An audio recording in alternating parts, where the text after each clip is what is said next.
আমার স্বামীর বড় ভাইয়ের বউয়ের কোনো সন্তান ছিল না। তার স্বামীও এই পৃথিবী ছেড়ে চলে গেছিল। সে অনেক দুঃখী মানুষ ছিল। মাঝে মাঝেই জ্ঞান হারিয়ে যেত তার। আমার স্বামী তাকে ডাক্তারের কাছে নিয়ে যেত, আর ডাক্তারের কাছ থেকে ফিরে তার মন অনেক ভালো হয়ে যেত, আর তার হাতে অনেকগুলো ব্যাগও থাকত। একদিন সে জ্ঞান হারিয়ে পড়েছিল। আমি আমার স্বামীকে বলি যে আমিও তোমাদের সাথে ডাক্তারের কাছে যাব। এটা শুনে আমার স্বামীর বড় ভাইয়ের বউয়ের জ্ঞান ফিরে আসে। একদিন সে জ্ঞান হারিয়ে পড়েছিল, আর আমার স্বামী তাকে হাসপাতালে নিয়ে গেছিল। আমিও তাদের সাথে সাথে গিয়েছিলাম। আমি দেখি যে আমার স্বামী তাকে একটা ঘরে নিয়ে যায়, আর তারপরে আমার স্বামী তার বড় ভাইয়ের বউয়ের সাথে। আমার স্বামীর বড় ভাইয়ের বউয়ের আজ আবার জ্ঞান হারিয়ে পড়েছে। আমার স্বামী তাকে নিয়ে গাড়িতে বসিয়ে ডাক্তারের কাছে নিয়ে গেছে। দিদির শরীর মন কোনটাই ভালো নেই। কিছুদিন আগে আমার স্বামীর বড় ভাই এই পৃথিবী ছেড়ে চলে গেছে। তারপর থেকেই দিদি বারবার জ্ঞান হারিয়ে পড়ছে। আমার স্বামীর বড় ভাই আর তার বউয়ের মধ্যে অনেক ভালোবাসা ছিল। তাদেরকে আমি কখনো ঝগড়া করতে দেখিনি। আমার স্বামীর বড় ভাইয়ের হঠাৎ করে হার্ট ফেল হয়ে যাওয়ার কারণে ওনার মৃত্যু হয়। ওনার মৃত্যুর পরে দিদি 4 দিন ধরে কিছু খায়নি। আমি তাকে অনেক খাওয়ানোর চেষ্টা করেছিলাম, কিন্তু সে পরিষ্কার না বলে দিয়েছিল। অদ্ভুত ব্যাপার এটাই যে সে কারুর হাতে খাবার খায় না, কিন্তু আমার স্বামী যখন তাকে নিজের হাতে খাবার খাওয়ায় তখন সে খেয়ে নেয়। আমি আর আমার স্বামী তার অনেক যত্ন করতাম। একে তো তার কোনো সন্তান ছিল না, আর এখন সে তার স্বামীকেও হারিয়েছে। তার অবস্থা দেখে আমার অনেক খারাপ মনে হতো। আমার স্বামীর বড় ভাই এই পৃথিবী ছেড়ে চলে যাওয়ার পর থেকে সে রোজ জ্ঞান হারিয়ে পড়ত, আর আমার স্বামী তাকে হাসপাতালে নিয়ে যেত। সে আমার কাছে একটা বড় সমস্যা হয়ে উঠেছিল। সে কোনো কাজে হাত দিত না। বাড়ির সব কাজ আমাকে একা করতে হতো। তার উপর আমার 2টা ছোট ছোট সন্তান ছিল, তাদেরকেও আমাকে দেখতে হতো। আমি সারাদিন কাজে ব্যস্ত থাকতাম। আমার স্বামীর বড় ভাইয়ের বউ ভালো ঘরের মেয়ে ছিল। তার বাবার বাড়ির অনেক টাকা পয়সা ছিল, কিন্তু সে একবারও তার বাবার বাড়িতে যায়নি। সে বলে আমি সারা জীবন এখানেই থাকব। দিদির বয়সও কম ছিল, ও চাইলে আবার বিয়ে করতে পারত, কিন্তু ও বলে যে ও সারা জীবন আমার স্বামীর বড় ভাইয়ের বিধবা বউ হয়েই পার করবে। প্রথম প্রথম আমার মনে হতো যে তার এখন মনের অবস্থা ভালো নয়। সময়ের সাথে সাথে সে ঠিক হয়ে যাবে, কিন্তু এখন কয়েক মাস পার হয়ে গেছে, কিন্তু দিদি একই রকম হয়ে গেছে। আজকাল আমার তার হাবভাব একটু অস্বাভাবিক মনে হয়। সে সারাদিন ঘরে বসে থাকত। আমি তার জন্য ঘরে খাবার নিয়ে যেতাম। গ্রামের মহিলারা তার সাথে দেখা করতে এলে সে ঘর থেকে বের হতো না, বলতো সে কারুর সাথে দেখা করতে চায় না। সারাদিন সে ঠিক থাকত, কিন্তু যেই আমার স্বামী বাড়িতে ফিরত সে ঘর থেকে বেরিয়ে আসতো, আর আমার স্বামীকে ধরে কাঁদতে শুরু করত। সে কাঁদতে কাঁদতে বলতো, তোমার দাদা কেন আমাকে একা রেখে চলে গেল? আমি এখন সারা জীবন কিভাবে পার করব? আমি ভাবতাম যে ও সারাদিন একটু কান্নাকাটি করত না, কিন্তু আমার স্বামীকে দেখেই তার কান্না পেয়ে যেত। এটা দেখে আমার অনেক রাগ হতো। তার যদি এতই কষ্ট হয় তাহলে সে আমাকে ধরে কাঁদতে পারত, নিজেকে হালকা করতে পারত, কিন্তু তা না করে সে আমার স্বামীর ফেরার অপেক্ষায় বসে থাকত। আমার স্বামী সারাদিন কাজ করে অনেক ক্লান্ত হয়ে বাড়িতে ফিরত, আর দিদি তাকে একটু বিশ্রামও করতেও দিত না। সে বাড়িতে ফিরতে না ফিরতেই দিদি তার কাছে গিয়ে কাঁদতে শুরু করত, আর তারপর জ্ঞান হারিয়ে পড়ত। আমার স্বামী তাকে নিয়ে ডাক্তারের কাছে নিয়ে যেত, আর ডাক্তারের কাছ থেকে ফিরে এলে দিদি একদম ঠিক হয়ে যেত। সে চুপচাপ নিজের ঘরে চলে যেত। আমি আমার স্বামীকে কোনো কাজ করতে বললে সে পরিষ্কার না বলে দিত, বলতো যে আমি এখন অনেক ক্লান্ত, তোমার বোঝা উচিত, এখন সব দায়িত্ব আমার উপরে এসে পড়েছে। আমি চুপ হয়ে যেতাম, কিন্তু তার বৌদি তাকে কিছু বললে সে কখনো না বলতো না। দিদির বয়স কম ছিল, আমার স্বামীরও বেশি বয়স ছিল না। আমার স্বামীর বড় ভাই আমার স্বামীর থেকে 6 বছরের বড় ছিলেন। আমার স্বামীর বড় ভাই বিয়ের পরে আমার শাশুড়ি মা এই পৃথিবী ছেড়ে চলে যান, আর আমার শ্বশুরমশাই আগেই এই পৃথিবী ছেড়ে চলে গিয়েছিলেন। বাড়িতে শুধু 2 ভাই থাকত। আমার স্বামীর বড় ভাইয়ের বউ আমাকে পছন্দ করে বাড়িতে এনেছিল। আমার স্বামীর বড় ভাইয়ের বউ অনেক সুন্দর দেখতে ছিল। আমার স্বামী অনেক হ্যান্ডসাম ছিল। আমি দেখতে সাধারণ ছিলাম। আমার স্বামীর বড় ভাইও সাধারণ দেখতে ছিলেন, কিন্তু অনেক নম্র ভদ্র স্বভাবের ছিলেন। এমনটা কখনো হয়নি যে আমার বড় দিদি তার কাছে কিছু চেয়েছে আর তিনি সেটা দেননি। আমার স্বামী আমার উপর সবসময় রেগে থাকত। বিয়ের প্রথম রাতেও আমার স্বামী আমার উপরে বিরক্ত হয়েছিল। সে কখনো আমার সাথে ভালোভাবে কথা বলতো না।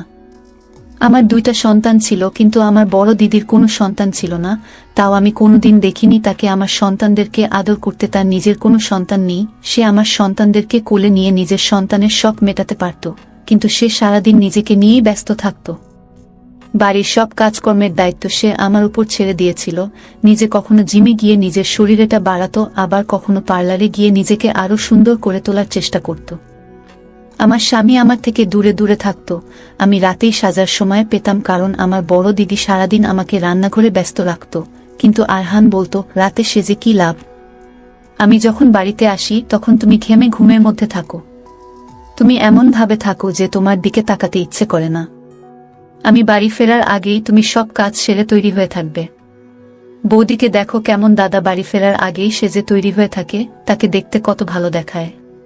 আমি মাঝে মাঝে আরহানের ব্যবহার ঠিক বুঝতে পারতাম না। সমস্যা এটাই যে আমি অনেক সরল আর নরম স্বভাবের মেয়ে ছিলাম। আমি বেশি চালাকি করতে পারতাম না।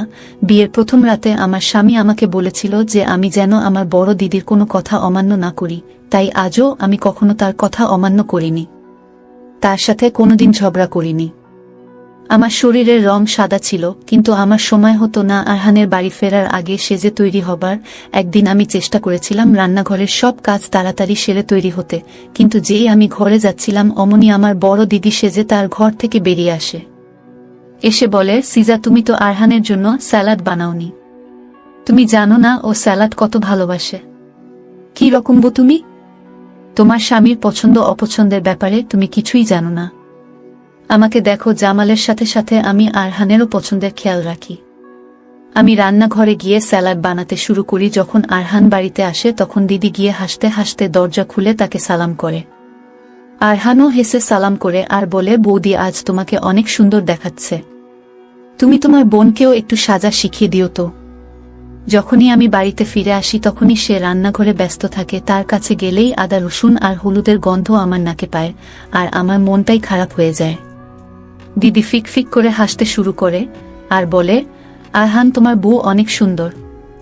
সারা দিনেও তার বাড়ির কাজ শেষ হয় না। আমাকে দেখো, তোমার দাদার ফেরার আগেই সব কাজ সেরে কেমন তৈরি হয়ে যায়। কিন্তু দিদি এই হাসি খুশি চেহারা শুধু আরহানকেই দেখাতো। যখন আমার স্বামীর বড় ভাই বাড়িতে ফিরত তখন দিদি আরহানের সাথে গল্প করতে ব্যস্ত থাকত। বাইরে কলিং বেল বাজলে দিদি আমাকে বলতো, সিজা, যাও, দরজাটা খুলে দাও, তোমার দাদা এসেছে।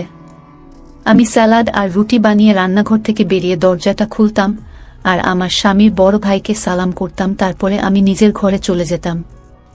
যখন গোসল শেষ করে তাড়াতাড়ি নিচে আসতাম তার আগেই দিদি সবাইকে খাবার দিত। মাঝে মাঝে এমনও হতো যে দিদি আর আরহান খেয়ে নিত। আমার স্বামীর বড় ভাই কাজ থেকে ফিরে ফ্রেশ হয়ে যখন খেতে আসতো তখন ওরা দুইজনে বসে টিভি দেখত আর দাদার খাবারটা টেবিলে ঢাকা দিয়ে রাখা থাকত। দাদা এইসব ব্যাপারে কিছু মনে করত না। দাদা চুপচাপ বসে খেয়ে নিত। আমি যখন খাবার পরে ফ্রি হতাম তখন দিদি বলতো, এইবার তুমি রান্নাঘরটা সামলাও, আমি অনেক ক্লান্ত হয়ে গেছি। আমি সব বাসনপত্র তুলে সেগুলোকে পরিষ্কার করতে যেতাম আর ভাবতাম যে এর আগেও তো আমি রান্নাঘর সামলেছি, সব রান্নাবান্না আমি করেছি, দিদি তো কিছুই করেনি। সে সারাদিন রূপচর্চায় ব্যস্ত থাকত। বিয়ের 4 মাস পরে আমি মা হতে চলেছিলাম। তখন আরহানও আমার সাথে ভালো ব্যবহার করতে শুরু করেছিল। আমার যখন একটা ছেলে হয় তখন আরহানের সাথে সাথে আমার স্বামীর বড় ভাইও অনেক খুশি হয়েছিলেন। আমার স্বামী সন্তানের অনেক শখ ছিল। তিনি রোজ কাজ থেকে ফিরে আমার ছেলেকে আদর করতেন, কিন্তু আমার বড় দিদি ঠিক তার উল্টো ছিল। সে কোনোদিন আমার ছেলেকে নেয়নি। সে মুখেই বলতো যে সে সন্তান চায়, কিন্তু তার ভিতরে আমি কখনো মায়ের মমতা দেখতে পাইনি। আমার বড় ছেলের যখন 4 মাস বয়স ছিল তখন আমি আবার মা হতে চলি। আমি ভেবেছিলাম আমার শরীরের অবস্থা দেখে আমার বড় দিদির আমার উপরে দয়া হবে, কিন্তু তার কোনো লক্ষণ দেখলাম না। এত ছোট সন্তানকে ছেড়ে আমাকে রান্নাঘরের সব কাজ একা হাতে করতে হতো। আমি যখন আরহানকে বলতে যাই যে দিদি একদম আমাকে সাহায্য করে না, তখন সে অনেক রেগে যায় আর বলে, তুমি এখন নালিশ করা শুরু করে দাও, যাতে আমাদের সংসার নষ্ট হতে থাকে। বৌদিও তো এই বাড়িতে থাকে, সে কখনো তোমার নামে নালিশ করেছে? করেনি, কারণ সে ঘর গড়তে জানে, তোমার মতন ঘর নষ্ট করে না। খবরদার, যদি তুমি আর কোনোদিন বৌদির নামে নালিশ করেছ তাহলে আমার থেকে খারাপ আর কেউ হবে না। একটু বেশি কাজ করতে বলা হয়েছে বলে তুমি আমার মাথায় চড়ে বসেছ। আরহান আমার কোনো কথাই বুঝতে চায় না। আমি ভাবি দিদি সারাদিন করে টাকি। রান্নাবান্না করার সব দায়িত্ব সে আমার উপরে ছেড়ে দিয়েছে। পোশাক পরিষ্কার করা আর ঘর পরিষ্কার করার কাজটা সে করত। তাছাড়া আর কি কাজ ছিল তার? আর কোনো কাজ বাকিও ছিল না। দুইটা ছোট সন্তান নিয়ে রান্নাবান্না করতে আমার অনেক সমস্যা হতো। মাঝে মাঝে এমন হতো যে সন্তান আর বাড়ির সব কাজ সামলাতে গিয়ে আমি আরহানকে একদম সময় দিতে পারতাম না। সারাদিন কাজ করে আমি অনেক ক্লান্ত থাকতাম। রাতে বিছানায় শুয়েই আমি ঘুমিয়ে পড়তাম। আরহান আমাকে এই ব্যাপারে আর কিছু বলতো না। সে বলা ছেড়ে দিয়েছিল। আমি ভেবেছিলাম যে সে হয়তো আমার অবস্থাটা বুঝতে পারছে, কিন্তু আসলে ব্যাপারটা একেবারেই তা নয়। 4 মাস আগের কথা। তখন আমার স্বামীর বড় ভাই অনেক চুপচাপ হয়ে গেছিল। তিনি অনেক বেশি গোলডিপ খাচ্ছিলেন। তিনি আগেও গোলডিপ খেতেন, কিন্তু মাঝে মাঝে। এখন আমি ওনাকে সব সময় গোলডিপ খেতে দেখি। আমার স্বামীর বড় ভাইয়ের বউ সেই একই রকম ছিল। সারাদিন নিজের শরীরের খেয়াল রাখত আর সাজ করত। সে অনেক উদাসীন ছিল, শুধু নিজেকেই ভালোবাসত। আমার ছেলেরা যমজ সন্তানের মতন ছিল। একজন অসুস্থ হলে আর একজন অসুস্থ হয়ে পড়ত। একজনের ক্ষুধা পেলে অন্যজনেরও ক্ষুধা পেয়ে যেত। রাতে প্রায়ই আমাকে তাদের জন্য খাবার বানাতে রান্নাঘরে যেতে হতো। আর তখন আমি দেখতাম যে আমার স্বামীর বড় ভাই বসে বসে গোলডিপ খাচ্ছেন। তিনি সারা রাত গোলডিপ খেয়ে পার করতেন আর নিজের চিন্তায় মন দিতেন। আমার রান্নাঘরে যাওয়া আসা কোনো কিছুই উনার চোখে পড়ত না। তিনি নিজের মনে কিছু একটা ভাবতে ব্যস্ত থাকতেন। আমি ঘরে গিয়ে দেখি আমার 2টা সন্তান কাঁদছে। আরহানের তাদের কান্নার আওয়াজে ঘুম ভেঙে গেছে আর সে অনেক রেগে গেছে। আমি তাদেরকে খাবার খাওয়াই আর তারা চুপ হয়ে যায়। আমি আরহানকে বলি, জামাল ভাই আজকাল অনেক চুপচাপ হয়ে গেছে, গোলডিপ অনেক বেশি খাচ্ছে, উনার কি কিছু হয়েছে? আরহান তখন ঘুমের ঘরে ছিল। সে বলে, অফিসের কোনো টেনশন হবে, ও ঠিক হয়ে যাবে। এই বলে ও পাশ ফিরে শুয়ে পড়ে। সেই কারণটা আমরা আর কেউ জানতে পারলাম না। তার আগেই জামাল ভাই এই পৃথিবী ছেড়ে চলে গেলেন। আর আজকাল আমার বড় দিদি একটা নতুন নাটক শুরু করেছে। যেই আরহান অফিস থেকে বাড়িতে ফিরত, সে ঘর থেকে বেরিয়ে তাকে ধরে কাঁদতে শুরু করত। আর তারপরে জ্ঞান হারিয়ে পড়ত। আরহান তাকে ধরে ডাক্তারের কাছে নিয়ে যেত। একদিন আমি দেখি দিদি একটা ভালো স্যুট পরে সুন্দর করে মেকআপ করে ঘর থেকে বেরিয়ে এসে আরহানকে বলে, তোমার দাদা আমাকে এইভাবে দেখতে অনেক পছন্দ করত। সে বলতো আমি যেন সব সময় এইভাবে সেজে থাকি। আরহান বলে, তুমি এখনো এইভাবেই সাজবে। দাদা নেই তো কি হয়েছে, দাদা নিশ্চয়ই উপর থেকে তোমাকে দেখছে। তারপর থেকে সে রোজ সাজতে শুরু করে। সে আজকাল ঘন্টার পর ঘন্টা আরহানের সাথে বসে গল্প করে। আমি আর এইসব দেখতে পারছিলাম না। প্রত্যেক 2-3 দিন পর পরই সে জ্ঞান হারিয়ে পড়ার নাটক করে আর আরহানের সাথে ডাক্তারের কাছে যায়। একদিন আমি দেখি সে যখন ডাক্তারের কাছ থেকে ফেরে, তার হাতে শপিং ব্যাগ। আরহান বলে, বৌদির মন ভালো করার জন্য আমি তাকে শপিংয়ে নিয়ে গেছিলাম, যাতে তার মনে না হয় যে দাদা নেই, তাই তার শখ মেটানোর জন্য আর কেউ নেই। তারপর একদিন আমি যা দেখি সেটা দেখে আমার ধৈর্যের বাঁধ ভেঙে যায়। একদিন রাতে সন্তানের কান্নার আওয়াজে আমার ঘুম ভেঙে যায়। আমি দেখি আরহান ঘরে নেই। আমি যখন খাবার বানানোর জন্য রান্নাঘরে যাচ্ছিলাম, তখন আমি দিদির ঘর থেকে হাসির শব্দ শুনতে পাই। আমি আস্তে আস্তে দিদির ঘরের দিকে যাই। ঘরের দরজাটা বন্ধ ছিল, কিন্তু জানলাটা খোলা ছিল। আমি জানলা দিয়ে যা দেখলাম সেটা দেখে আমার পায়ের তলা থেকে মাটি সরে গেল। আমি ঘরে এসে কাঁদতে থাকলাম। সন্তানদেরকে খাইয়ে তাদেরকে ঘুম পাড়িয়ে দিলাম। কিছুক্ষণ পরে আরহান হাসতে হাসতে ঘরে আসে। আমাকে দেখে জিজ্ঞেস করে, তুমি এখনো জেগে আছো? আমি বলি, তুমি কোথায় ছিলে? আরহান বলে, দাদা এই পৃথিবী ছেড়ে চলে যাওয়ার পর থেকে বৌদি অনেক ভেঙে পড়েছে। আমি যখন পানি খেতে গিয়েছিলাম, তখন তার ঘর থেকে কান্নার আওয়াজ শুনতে পাচ্ছিলাম। আমি তার ঘরে তাকে সান্ত্বনা দিতে গিয়েছিলাম। আমি তার দিকে তাকিয়ে বলি, তোমাদের এখানে বৌদিদের কি ধরে সান্ত্বনা দিতে হয়? আরহান আমার দিকে রেগে তাকায় আর বলে, তুমি আমাদের লুকিয়ে লুকিয়ে দেখছিলে? সে আমার বৌদি হয়, আমার দাদার স্ত্রী। আমি তার ছোট ভাইয়ের মতো। আমি তাকে ছোট ভাই হিসেবে সান্ত্বনা দিচ্ছিলাম। তবে তুমি যদি আমাকে এইভাবে সন্দেহ করো, তাহলে একদিন আমি তাকে বিয়ে করে নেব। এটা শুনে তো আমার মাথায় আকাশ ভেঙে পড়ে। আমার বাবার বাড়ি অনেক পয়সাওয়ালা বাড়ি নয়, আর আমার আরও ছোট বোনেরা আছে যাদের বিয়ের বয়স হয়ে গেছে। তারা ভালো সম্বন্ধ আসার অপেক্ষায় আছে। আমি 2টা সন্তান নিয়ে আমার বাবার বাড়িতে গিয়ে উঠতে পারবো না। আমি চুপ করে যাই। আমার বড় দিদি দিনকে দিন আরো খারাপ হয়ে উঠছে। আজকাল তো আরহানের সাথে বাইরে খেতেও চলে যায়। সে আমার ওপরে হুকুমও করে। একদিন আমি আর ধৈর্য রাখতে পারি না। আমি দিদির উপরে আওয়াজ করতে শুরু করি আর বলি, আপনার মধ্যে কি কোনো শিক্ষা নেই? সবসময় আরহানের সাথে মিশে থাকেন। আরহান আমার স্বামী, কিন্তু আপনি তাকে রাতে কান্নাকাটি করার নাটক করে ঘরে ডেকে নেন। সেই দিনও আমি দিদির ঘরের জানালা দিয়ে দেখি দিদি আরহানকে ধরে হাসছে আর বলছে, তোমাকে আমার ঠিক জামালের মতন মনে হয়। তোমাকে ধরলে মনে হয় আমি জামালকে ধরেছি। প্লিজ আরহান, তুমি আমাকে ছেড়ে যেও না। আরহান বলে, বৌদি তুমি সবসময় দাদার কথা ভাবো, এইভাবে তো তুমি অসুস্থ হয়ে পড়বে। আমি একজন মেয়ে হয়ে কি করে এইসব সহ্য করব? যে ভালোবাসার প্রতি আমার অধিকার সেটা দিদি কান্নাকাটি করে আদায় করে নিচ্ছে। আমার কথা শুনেই দিদি হাসতে শুরু করে আর বলে, তুই যা গিয়ে নিজের চেহারাটা একবার আয়নায় দেখ, তোকে কি আরহানের পাশে মানায়?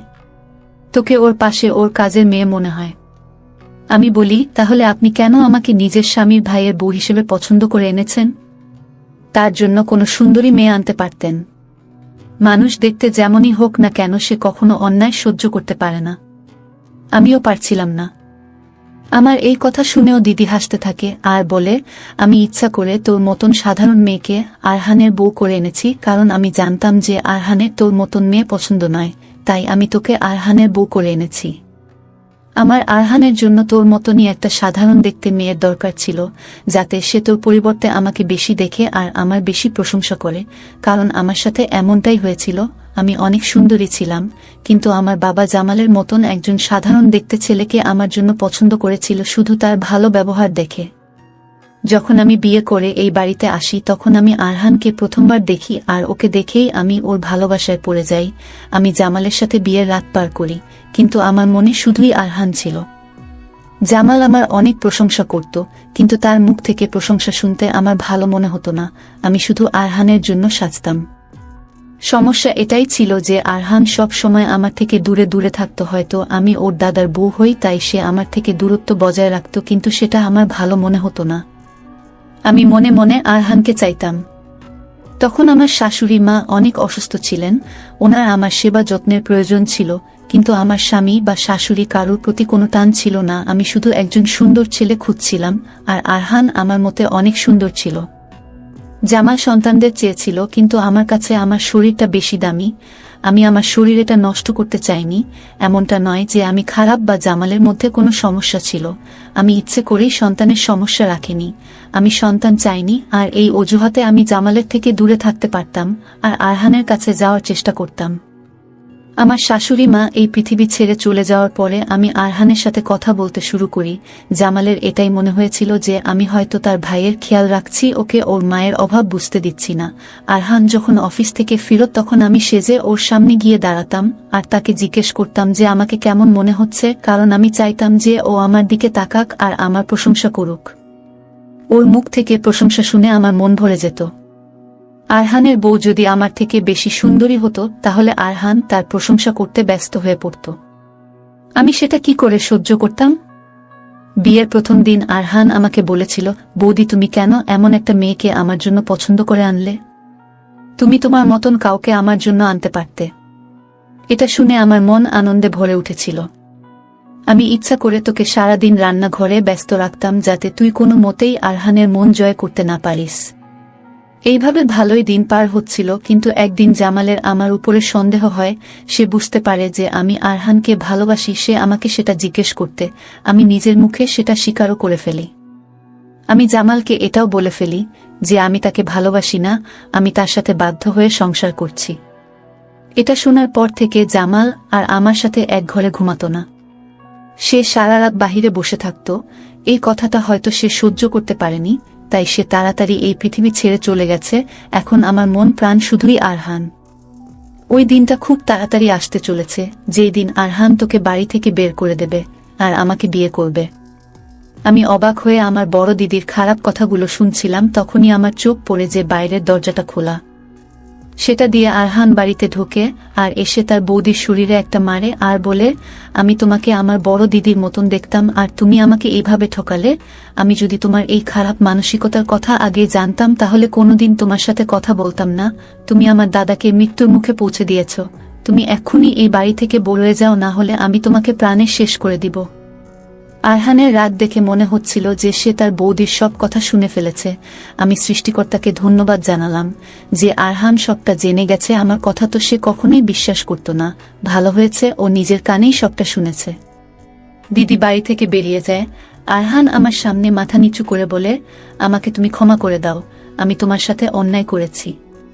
নিজের সৌন্দর্যের উপর গর্ব করা ভালো, কিন্তু জীবনে অনেক কিছু পছন্দ না হলেও সেটাকে মেনে নিতে হয়। সৃষ্টিকর্তা আমাদের জন্য যাকে বেঁচেছে তাকে আমাদের গ্রহণ করা উচিত। বন্ধুরা, আজকের ভিডিওটা এখানেই শেষ করলাম।